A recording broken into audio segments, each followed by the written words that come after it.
everybody. So, Abahlali baseMjondolo is a movement. Well, it's an organization that was formed back in 2005. It was here in Durban where the formation was. And it's an organization that has put the interests of shack dwellers first.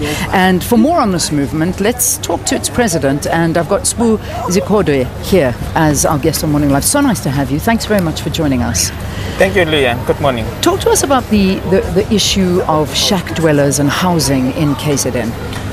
Well, the issue of landlessness and housing is a serious issue, not only in KZN but in the entire South Africa. A lot of people remain homeless because the land that they occupy actually do not belong to them, and they face serious evictions which often are at a gunpoint, which often are unlawful, and as a result of that, people will have to resist to make sure that they remain in the urban land special. Yeah. Do you feel that the voices of shack dwellers is not heard, that their plight is sort of falling on deaf ears? Well, in most cases, if you are poor and black in South Africa and you are landless, you are taken for granted. Your rights are often violated because we are treated as people who are beneath the law. We are treated as people who do not count in our society, which is why the Abahlali baseMjondolo was formed to fight for, protect, promote and advance the interest and the dignity of the shack dwellers and impoverished in South Africa. The organization has been around, as we say, since 2005. What have you managed to achieve through your voice and your organization? Well, Abahlali baseMjondolo has managed to stop many evictions that have always been unlawful and that has always been violent in a number of our cities in Durban, Johannesburg and the Western Cape.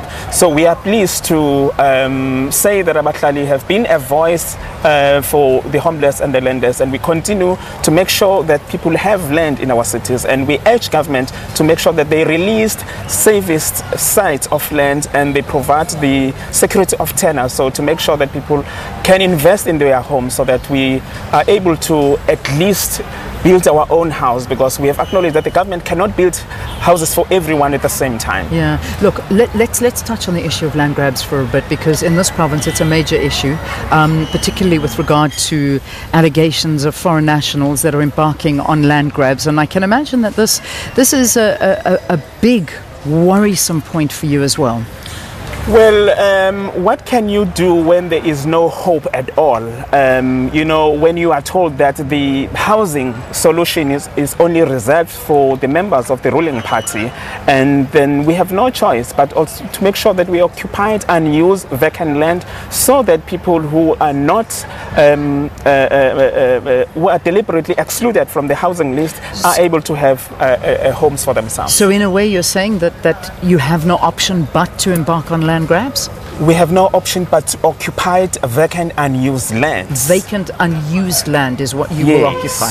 Yes. And when you are forcibly removed from there?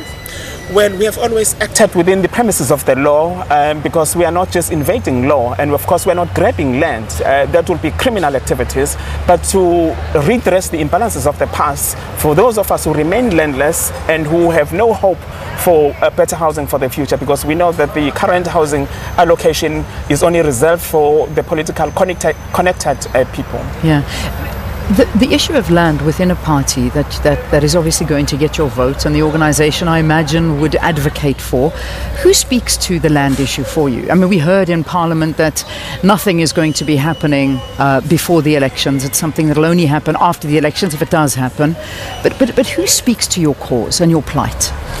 Well, Abahlali have spoken for themselves, and we will continue to speak for ourselves. We do not believe that the politician can actually speak for us. In fact, they have lied for too long. So we have no reason to believe that at this 2019 election the politicians would deliver to the promises. They have a history of lying, so we have no hope that they will ever deliver. That is why we've taken upon ourselves, because that's what happens when leadership fails. It's when the citizen takes upon itself, and this is what we are doing right now. What are you saying? Are you saying that you're not going to be voting? Your members are not going to vote in the elections? Well, we encourage people to go and vote. We are actually mobilizing people to vote, but making sure that they do not vote for the people who are corrupt, to make sure that they vote against the people who lies, vote against the people who killed us in a way, because we've lost a number number of activists in the cause of the struggle for land and housing dignity in our cities. So we are actually going to vote, but we're not going to vote for our graves.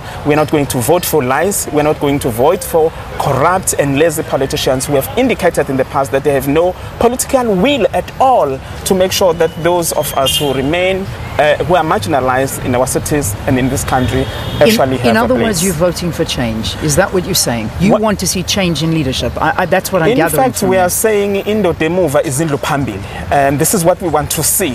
Indo Demuva is Indlu Phambili. Thank you for talking to us. All right, good luck. Thank you so much. But I'm glad you're making your members go out and vote, because I think not voting is a travesty.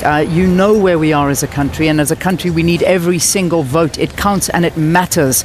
It doesn't matter how small you think your vote is. When you add it into a pile, that is what is needed, is the most powerful weapon that you have at this time in your life. Abahlali baseMjondolo movement, thanks for talking to us. Its president, Sbu Zikode, not happy, and land is at the center of their argument and what they are looking for leaders as a political party. All right, it is now 8 o'clock.